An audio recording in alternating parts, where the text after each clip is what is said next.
안녕하세요. 아, 네, 안녕하세요. 저는 얼마 전에 일본 취업 시작해서 이제 준비한 지 일주일 정도밖에 안 아, 됐는데, 네네네. 근데 제가 갑자기 다음 달에 보스캐리를 참가하게 될 것 음, 같아서 지금 부랴부랴 ES를 쓰고 있는데, 네. 한국어로 이력서를 적어본 적은 있어서 이제 그거를 좀 활용해서 써보려고 하고 있긴 한데, 그걸 이제 음, 일본이랑 또 한국은 또 이력서 쓰는 기준이나 이런 게 좀 많이 다르다고 들었어가지고 음. 어떤 식으로 적는 게 좀 좋을지 혹시 팁 같은 것들이 있다면 듣고 싶습니다. 아, 우선 보스턴 커리어 포럼에 참가를 하신다고 들었는데, 저는 보스턴 커리어 포럼에 참가에 대한 생각은 없었어서, 일단 그거에 대한 기본적인 정보만 찾아봤었어요. 그래서 이제 제가 일본 취업 준비를 하면서 준비한 이력서를 말씀드리자면, ES를 말씀을 드리자면, 엔트리시트를 말씀드리자면, 어, 학생, 한국은 되게 커리어 중심, 스펙 중심이잖아요. 근데 일본은 그것보다 내가 학생 생활 때 어떤 거에 힘을 들여서 열심히 해왔고, 이제 어떤 결과를 냈는지, 내가 그거에 대해서 뭘 배웠는지 중점적으로 이제 보거든요. 그래서 조금 민지님께서 준비를 해주시면 좋겠다고 생각을 하는 게, 민지님께서 대학 생활을 하시면서 어떤 거를 열심히 해왔는지, 그게 이제 가쿠치카라고 해서 학생 또 이치카라를 읽다고도 라고 얘기를 하는데 그 학생 때 어떤 거에 대해서 열심히 준비를 했는지 그리고 꼭 학생 때 학교 생활이 아니어도 돼요. 아르바이트 생활이어도 괜찮고요. 뭐 동아리 활동, 학교 외 동아리 활동도 괜찮고 대외 활동도 괜찮아요. 내가 한 가지 일에 집중을 했던 거에 대해서 이제 그걸 찾는 게 되게 중요하거든요. 그래서 그거 중점적으로 찾는 거를 추천을 드리고 그거 외에는 뭐 취미 생활도 괜찮아요. 취미 생활이어도 내가 개인적으로 뭐 예를 들어서 뭐 브이로그를 올려요, 유튜브에. 나의 취미 생활로. 근데 그 브이로그를 올리기 위해서 이제 끈기 있게 열심히 해왔다는 거를 어필을 해도 괜찮아요. 나는 취미 생활을 대학교 시작해서 지금까지 어떤 거 한 가지를 하고 있는데 그걸 위해서 내가 아르바이트를 해서 뭐 카메라를 샀다. 아니면은 뭐 열심히 편집 프로그램을 배워서 나의 취미 생활을 이제 좀 더 뭐라고 해야 되지? 좀 더 여러 가지를 할 수 있게 내가 자발적으로 많이 배워왔다. 내가 향상심을 가지고 이제 그런 것들을 준비해왔다라는 거를 표시를 해주시는 게 좋을 것 같아요. 그래서 뭐 자격증 준비하는 것도 좋긴 하겠지만, 내가 한 가지 일에 몰두해서 이만큼 열심히 해왔다라는 거를 표시를 해주시는 게 더 좋지 않을까 생각을 합니다.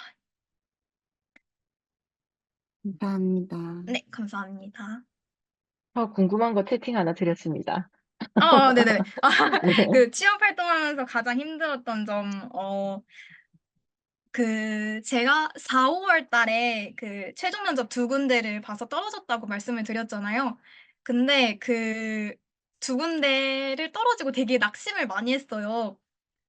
뭔가 콜렉에 있는 리뷰들을 보면 막 두세 달 만에 최종 합격해서 내정을 받은 분들도 많고, 나는 되게 열심히 준비해 왔다고 생각을 했는데, 최종에 가서 떨어지니까, 나 안 되나? 라는 생각을 좀 했었거든요. 근데 낙심을 하고서 조금 취업 활동을 좀 더디게 했었던 부분이 있었어요. 약간 그거를 이겨내기 위해서 뭔가 열심히 해야 된다고 생각을 하긴 했지만, 좀 열심히 못 하겠더라고요. 근데 그때 조금 그걸 좀 바꿀 수 있던 계기가 콜렉 미트업 활동이었어요. 제가 그 4, 5월 때까지 했던 거는 온라인 활동뿐이었잖아요. 그래서 좀 저의 매력을 전달할 수 있는 데에 대해서 좀 한계가 있었던 것 같다라고 저도 생각을 했었고, 저를 담당해 주신 멘토분께서도 수아 씨는 굉장히 그 온라인 상에서도 밝은 에너지가 느껴지는데 그걸 오프라인에서 전달할 수 있으면 좋을 것 같다. 그래서 이런 활동들을 추천한다라고 이제 멘토분께서도 많이 추천을 해주셔서 그래서 그 이야기를 들으면서 저도 체감을 한 게 있었고 이제 그것들을 토대로 다시 시작을 했던 게 코렉 미트업을 통해서 좀 이겨낼 수 있었던 것 같아요. 그 실제로 미트업을 하면서 기업 인사 담당자분들께서 저를 좀 좋게 평가를 해주셨던 적이 많았고, 그 좋게 평가해 주신 것들을 토대로 실제로 저한테 스카웃 연락이 들어온다든지 아니면 최종 합격까지 이제 순탄하게 가는 거를 느끼니까 조금 그걸 통해서 이제 낙심했던 거를 이겨낼 수 있었던 것 같아요. 그리고 이제 한 가지 더 말씀드리자면, 어, 그 일본 회사는 내정을 여러 개를 받을 수 있단 말이에요. 이제 그 이후에 사퇴를 할 수 있는 그런 시스템이어서, 어, 어느 한 군데라도 내정을 받아 놓는 게 조금 마음을 안심시킬 수 있는 방법인 것 같아요. 꼭 내가 원하는 업계가 아니더라도, 내가 원하는 회사가 아니더라도 경험 쌓는다 아니면은 조금, 어, 정말 만에 하나 합격이 안 됐을 때 최후의 보루로 남겨둔다라는 마음가짐으로 그렇게 내정을 한 군데라도 받아두시면 좀 마음이 편해지시는 그런 게 있다 보니까 꼭 원하는 회사가 아니시더라도 내정을 한 군데라도 받아두시는 게 여러분들이 마음 편하게 취업 활동을 할 수 있는 방법이 되지 않을까 싶습니다. 네. 그리고 다른 분께서 질문 주셨는데 취준하시면서 회사 선택의 기준으로 어떤 것이 있었는지 확실히 그, 여기에 확실히 면접 질문에도 한 가지가 있어요.就活の 직급 때, 네, 취활의 축, 이제 어떤 걸 중심으로 취업 활동을 하고 있는지에 대해서 실제로 면접 질문이 있거든요. 그거에 대해서 저는 확실히 기준을 세워놨었어요. 한 세 가지 정도였던 것 같은데, 첫 번째는 앞으로 성장 가능성이 있는 회사인가, 업계인가. 두 번째는 한국인 선배가 있는가. 세 번째는 내가 이 회사에서 정말 성장해 갈 수 있는 곳인가에 대해서 이 세 가지의 취활의 축을 가지고 있었거든요. 첫 번째로 이 회사가 성장 가능한 업계인가? 라는 거는 이제 뭐 여러분들도 아시다시피 이 회사가 망해버리면 안 되잖아요. 그래서 이제 첫 번째로 가장 세웠던 취활의 축이고요. 두 번째였던 한국인 선배가 있는가는 이제 비자를 받아야지 이제 일본에서 회사 생활을 할 수 있는데 이 비자도 그 회사가 어느 정도의 규모를 가지고 있고 어느 정도의 외국인 회사 사원이 있고 그런 거에 따라서 또 비자 발급을 받는 게 달라진다고 하더라고요. 그리고 세 번째인 내가 성장을 할 수 있는가는 제가 일본에서 취업을 하고자 했던 이유가 이제 제가 성장하고 싶어서라고 이제 이전에 말씀을 드렸는데요. 제가 가서 그냥 아무것도 안 하는데 그냥 월급만 받아서 거기서 생활을 한다는 건 의미가 없다고 생각을 했기 때문에 실제로 이 회사가 나를 성장시켜 줄 수 있는 가능성이 있는 회사인가를 중심적으로 봤던 것 같아요. 네. 어, 대답이 어땠을지 모르겠지만 일단은 저의 취업 활동의 기준이었습니다. 그리고 내정 받거나 전형 중간에 취소해도 회사 입장에서 안 좋게 보이거나 하는 게 아닐까 걱정해서 전혀 괜찮은 건가요? 코렉 미트업에 오는 회사의 규모가 큰 규모의 회사도 오는지 아니면 작은 규모의 회사도 오는지 참가를 많이 하셨다. 두 가지 질문 주셨는데 그 중간에 취소를 해도 회사 입장에서 안 좋게 볼 수는 있죠. 왜냐면은 우리 회사가 제2일지만은 아니었구나. 라는 그런 이미지가 생길 수 있어요. 그냥 우리 그냥 좀 권해였구나라는 그런 이미지가 생길 수도 있는데 어 조금 차가운 대답이 될 수 있겠지만 어 어쩔 수가 없잖아요. 내가 원하는 1 지망 회사는 따로 있었고 여기는 2 지망 3 지망이 되더라도 어 일단은 뭐 내가 들어가고 싶은 회사가 따로 있으니까 그 사퇴를 할 때 말씀을 항상 드리는 거는 죄송합니다만 제가 1 지망으로 생각했었던 회사에 합격을 하게 돼서 사퇴를 해야 할 것 같습니다. 지금까지 대단히 감사드렸고 사퇴를 하게 되어 귀중한 시간을 사용하게 되셨지만 앞으로 좀 더 좋은 기회가 있어서 다시 만날 수 있게 됐으면 좋겠습니다.'라는 식으로 저는 항상 메일을 보내 드렸고요. 그리고 두 번째인 코렉 미트업에서 오는 회사의 규모. 요건 정말 천차만별인 것 같아요. 진짜 막 시작하는 신생 회사도 있고요. 정말 큰 대규모 회사도 있고요. 아니면 벤처 기업도 정말 많이 있어요. 이거 규모는 어디서 찾을 수 있으시냐면 코렉 미트업 그 페이지에 가보면은 그 회사의 그 정보가 쓰여져 있거든요. 그 정보에 보시면 뭐 회사의 사원이 몇 명 있고 뭐 상장인지 비상장인지 뭐 그 뭐라고 해야 되죠? 자본은 얼마 정도 있고 한국인 사원은 몇 명 정도 있는지 뭐 아니면은 그 회사 기업 설명란에 들어가 보시면은 그 이 회사가 앞으로 어느 계열로 성장을 계획하고 있는지까지 자세하게 적혀져 있는 회사들도 되게 많아요. 그래서 그거 위주로도 본인이 찾아보시면 좋을 것 같고, 제가 지금까지 참여했던 미투업에는, 대기업 회사가 한 세 군데 정도 있었던 것 같아요. 세 군데 정도 있었고, 벤처기업이 비슷하게 세네 군데? 그리고 거의 신생 회사가 두세 군데 정도였던 것 같습니다. 근데 신생 회사여도 정말 그 회사 사원분들께 잘해주는 회사가 있고, 대기업이어도 좀 박봉인 회사가 있었어요, 확실히. 그거는 이제 나의 기준에 따라서 달라지는 거고, 미트업에 참가했다고 해서 꼭 그 이제 면접을 참여해야 되는 게 아니기 때문에, 그냥 마음 편하게 가지시고 미트업에 참가하시는 거를 저는 추천드리고 있어요. 그리고 다음 질문이 일본어 실력은 어느 정도 돼야 내정 받을 수 있다고 생각하시나요? 요거는 제가 엊그제 그 이제 회사 내정식을 다녀왔거든요. 내정식에 가서 이제 한국인 동기분들하고 만났는데 되게 일본어 공부 시작하신 지 6개월 됐는데 합격한 분이 계시더라고요.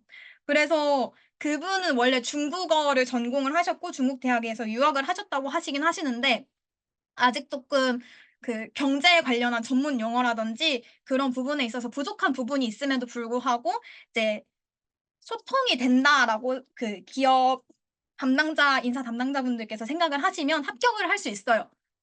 그리고 또 회사 입장에 따라서 바로 일할 수 있는 인력이 필요하다면 어, 회화를 잘해야겠지만 우리 회사는 좀 사원을 처음 1부터 10까지 전부 다 교육해가는 회사니까 막 그렇게 유창하지 않아도 괜찮다라고 하는 회사가 있기 때문에 그건 회사마다 다 달라질 수 있고 그럼에도 불구하고 여러분들이 준비할 수 있는 선 안에서는 회화를 준비해 가는 게 좋다고 생각을 해요. 그래서 아까 추천드린 그 유튜브 채널에 들어가시면은 실제 면접 현장에서 어떠한 용어들을 쓰고 어떠한 대답을 하고 어떤 회화 능력을 가지고 있어야 하는지를 자세하게 알 수 있기 때문에 그 동영상 한 번씩은 챙겨보시는 게 조금 도움이 될 것 같습니다. 다음 질문은 내정받은 회사를 비롯해서 서비스 업계를 지망하신 이유가 무엇인지 궁금합니다. 제가 지금 내정을 받은 회사부터 말씀을 드리자면, 지금 신재생 에너지 업계, 아리백 업계에 최종 합격을 했고, 이제 그 회사에 내정 승낙서를 제출을 했어요. 그 외에 아마 그 뭐라고 해야 되지? 내정자 토크에 보면은 제가 서비스 업계에도 합격을 했다고 작성이 되어 있거든요. 저는 실제로 고등학교 때 이제 관광업계에도 흥미를 가지고 있었어서, 어, 만약에 일본을 하게 된다면 굳이 뭐 사무직이 아니어도 괜찮다, 괜찮다. 어차피 나는 관광업계에도 희망을 하고 있었으니까 그 계열로 가도 괜찮을 것 같다라고 생각을 했어요. 그리고 그 내정을 받은 회사 중에 호텔 회사가 있었던 이유는 그 회사가 도쿄 리조트 앤 스테이였거든요. 근데 그 회사의 미트업을 참여를 함으로써 내정을 받게 된 거였는데 그 기업에서 실제로 이렇게 자담회를 하다 보니까 어, 그 실제 프론트 사원들도 어느 정도 경력을 쌓고 경험을 쌓으면 실제로 그 도쿄에 있는 본사의 인사부서에 들어가서 일을 하게 된 경우도 많다고 하고 내가 희망하는 부서가 있으면 그쪽으로 이제 옮길 수 있다고 말씀을 해주셔서 어, 내가 희망해왔던 관광업계에서도 일을 할 수 있고 내가 성장을 해서 실제로 다른 부서로 이동을 할 수 있겠구나라는 그러한 성장 가능성을 느껴서 그 회사에 지원을 하고 내정을 받게 됐던 이유도 있었던 것 같아요. 근데 만약에 그 호텔 쪽, 관광 쪽, 서비스 업계 쪽이어도 제가 만약에 성장을 해서 인사 이동을 하거나, 그런 게 불가능하다고 말씀을 하셨으면 지원을 안 했을 것 같아요. 네. 일단은 이렇게 대답을 드리도록 하겠습니다. 그러면 추가 질문은 없으신 걸로 보고 그냥 바로 제가 이제 이 코렉 이제 이벤트 소개 잠깐 드리도록 하고요. 수아님이 계속 강조해 주셨던 이제 미트업. 이 이벤트는 정말 내 그래서 이렇게 몇 개나 예정 끊었다. 이게 기간이 몇 달 안 됐는데도 막 이렇게 막 6개씩, 5개씩 이 미트업을 통해서 내줘보는 경우가 정말 많거든요. 그래서 또 이 미트업에서 뭐 실질적으로 내가 기업에 대해서 크게 관심이 없었는데, 그래도 조금 내가 그걸 전공한 거나 아니면 내가 앞으로 취업을 희망하는 업계랑 어느 정도 연관성이 있다 해서 그냥 면접 연수차 가보자 이렇게 갔는데, 기업 설명을 들어가도 너무 매력적인 기업이야. 그래가지고 이제 면접을 1차, 2차 보고 내정 받으시는 분들도 있고, 그래서 이제 또 자담회라는 게 있어서 캐주얼하게 이제 면접 전에 이제 인사 담당자분이랑 이제 이야기를 나눌 수 있는 그런 시간들도 있거든요. 그러면서 또 기업의 매력을 발견하거나 본인을 또 강점을 어필하셔가지고 이제 서류 잘 떨어지고 면접 잘 떨어지는데 실제로 이제 만나가지고 어필을 하다 보니까 이제 예전에는 엔트리해서 잘 떨어졌는데 그래도 쫙 다 됐다 이런 분들도 있으시고 해서 꼭 이제 수아님 같은 경우에도 이제 실질적으로 이제 라이브로 만났을 때 더 그 매력이 잘 전달되는 그런 분들이 있으시거든요. 그래서 이제 서류 같은 경우들도 많아가지고 이 이벤트는 정말 조금이라도 관심 있거나 조금이라도 본인이 그게 취업하고 싶은 업계랑 관심이 있으시면은 그러니까 바로 그냥 시간만 되시면 다 참석해 보시는 걸 추천드립니다. 그래서 저희가 서울에서도 진행하고 12일 날. 이거는 이제 엔트리 후에 이제 개별 안내 들어갈 예정이고, 그 다음에 19일에 이제 토요일에는 이제 부산에서 두 번째로 이제, 테크노포로 디자인이라는 회사에 이제, 어, 그 미트업이 진행될 예정이고, 그 다음에 10월 26일은 이제 종합직으로 이제 미트업 진행될 예정이니까 이것도 행사 정보 꼭 체크하셔가지고, 이제 참가 가능하신 분들은 이제 적극적으로, 특히 미트업은 참가하셔가지고, 또 행운의 기회가 또 있을 수도 있어요. 그래서 이렇게 참여해 보시길 바랍니다. 그래서 이제 내정 최단거리 미트업이라고 써놨죠. 그래서 매주 내정자가 나오는 코렉만의 특화된 서비스거든요. 그래서 이 부분은 이런 식으로 이제 이렇게 집중해가지고 기업에 이제 설명회도 들을 수 있고 자담회도 이렇게 동그랗게 모여서 할 수 있고 제일 마지막 화면에 이제 당일 면접 진행하는 부분들이 있어서 이 부분은 적극적으로 또 참여해 주시기 바랍니다.